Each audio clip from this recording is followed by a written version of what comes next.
खुलुमबाय स्टुडिय'आव आं उदांस्रि मुसाहारि डिमाकुसि एबसुनि बाखनायथाव हाबाफारि डिमाकुसि दखरा एबसुआ गोरिब नखरनि फरायसाफोरनो बेसेन नाङै फरा बिजाब होदों। मुंख्लं खाफालखुन्था बड'सा गोसोखां बिजाब बाख्रिनिफ्राय बोसोरफ्रोमबो बे हाबाफारिखौ लाबोनाय जादों। नंगौ, उदालगुरि जिल्लानि सिङाव थानाय डिमाकुसि दखरा एबसुआ मुंख्लं खाफालखुन्था बड'सा गोसोखां बिजाब बाख्रिनिफ्राय गोरिब थाखोनि फरायसाफोरनो मदद खालामनो थाखाय थांनाय 2006 मायथाइनिफ्राय मेट्रिक आरो एचएस नैथि बोसोरनि फरायसाफोरनो बेसेन लायाजासे बोसोरफ्रोमबो फरा बिजाब होबोदों। बेबादिनो देग्लायबो आरिमु, कमार्स आरो बिगियान आयदानि 11 आरो 12 थाखोनि बिजाबफोरखौ बेसेन लायाजासे राननानै बाखनायजाथाव हाबा मावदों। मख'जाथावदि डिमाकुसि एबसुआ गुनगोनां सोलोंथाइ होनो आरो सुबुं दोहोन सोरजिनो मोजां फरायसाफोरखौ थाखो 9 आरो 10 थाखोनि हौवासा आरो हिनजावसाफोरखौ सा 20 हस्टेलाव लाखिना फरायनायनि खाबु खालामना होबोनाया बाखनायजाथाव होनना मिथिजाबोदों। देग्लायबो सा 300निबो बांसिन फरायसाफोरनो मुंख्लं खाफालखुन्था बड'सा बिजाब बाख्रिनिफ्राय फरा बिजाबफोर होनाया बाखनायजाथाव। जोङो दिनै आं गिबियावनो बुंनो सानदों जोंहा दिनै 1 मे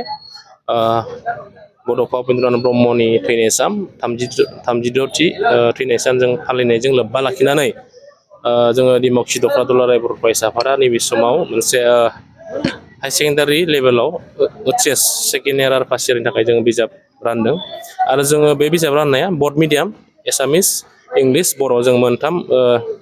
लेंगुवेजावबो जोंनि दखरा आफादनिफ्राय होनाय जायो आरो जोंहा डिमाकुसि दखरा दुलाराय बर' फरायसा आफाद हिसाबै थांनाय 2006 मायथाइनिफ्रायनो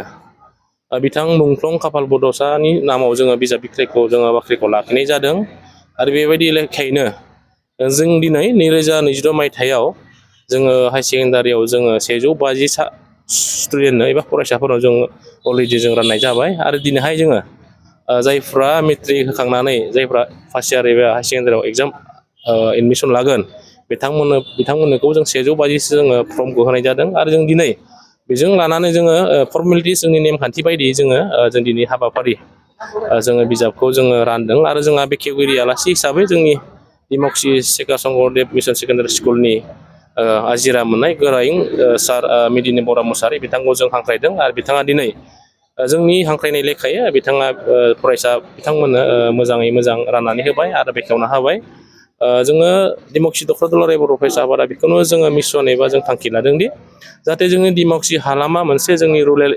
एरिया जोंहा मोनसे रिमट एरिया जों हाजो एरियाजों भुटाननि सेराव थांनाय नांजाबनाय मोनसे एरिया बेफोरखौ जोङो नोजोर होनानै एबा अबजार्भ खालामनानै जोङो जोंनि बर' हारिजों लोगोसे गुबुन गुबुन हारिनि जिथु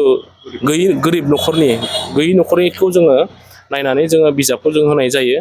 जोङो किसुमाना एडमिसन लानो हायो खिन्थु किताब बायनो हाया फरायनायनि जुदि इच्छा थायोब्लाबो माने बिजाब बायनो हाया बेखौ नोजोर होनानैनो जोङो दिनै डिमाकुसि दखरा दुलाराय बर' फरायसा आफादा जोङो बिजाब राननाय हाबाफारिखौ लाबाय थादों आरो जों इयुन समाव जों हानायसिम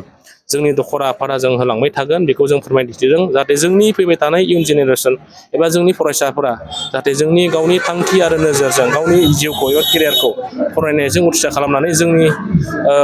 हालामनि डिमाकुसि हालामनि ओनसोलखौ जौगाखांहोनो हायो जोंहा बेखौनो जों आसा फारिदों आरो फैबाय थानाय समाव जोङो बेसेबां हायो सा 150 होनायनि अनगायैबो जुदि 200-300 जों सा स्टुडेन्ट फरायसाफोर जुदि होनो हायोब्ला जोंबो खोब गोजोननाय थागोन बेखौनो जों जोबनायाव बेखौनो खावलायनो सानदों जोंबो मोनसे जोङो नन अर्गेनाइजेसन प्रफिट जेनेबा नङा होमब्ला जों आबसु हिसाबै जोंहा मोनसे केपिटेल थाया जाहाथे जोङो ओनसोलनि आरो जायफोर पावारनि मानसिफोरनि दङ ओनसोलाव बिथांमोनखौ जोङो लानानै बिथांमोननियाव जोङो अनसुंथाइ बिनानै बिजाबखौ बायनाय जायो आरो बेखौ खावलायनो सानदों आंनि बे समाव फैबाय थानाय समाव जोङो 300-200 जुदि होनो गोनां जायोब्ला ओनसोलनि पावाराव थानाय मानसिफोर बिजनेसमेन कन्ट्रेक्टर आरो ओनसोलनि मदद होनो हागिरि अनसुंथाइ होनो हागिरि नोंथांमोना जोंखौ सापर्ट खालामगोन बेखौ आङो डिमाकुसि दखरा दुलाराय बर' फरायसा आफादनिफ्राय खावलायबाय जाहाथे जों इयुन समाव सा 300-200 फरायसाफोरनो जों बिजाब रानना होनो हायो। डिमाकुसि दखरा दुलाराय बर' फरायसा आफादनिफ्राय बेखौनो मख'दों माने जोङो फ्रि अफ कस्ट बेसेन लायालासिनो जोङो बिजाबखौ राननाय जायो दखरा आफादनिफ्राय जाहाथे गैयिफोरा लानो हायो आरो बेखौनो जोङो गोग्गानाय मोनदों जिहेथु जों होनो हादों बेखिनिखौनो जों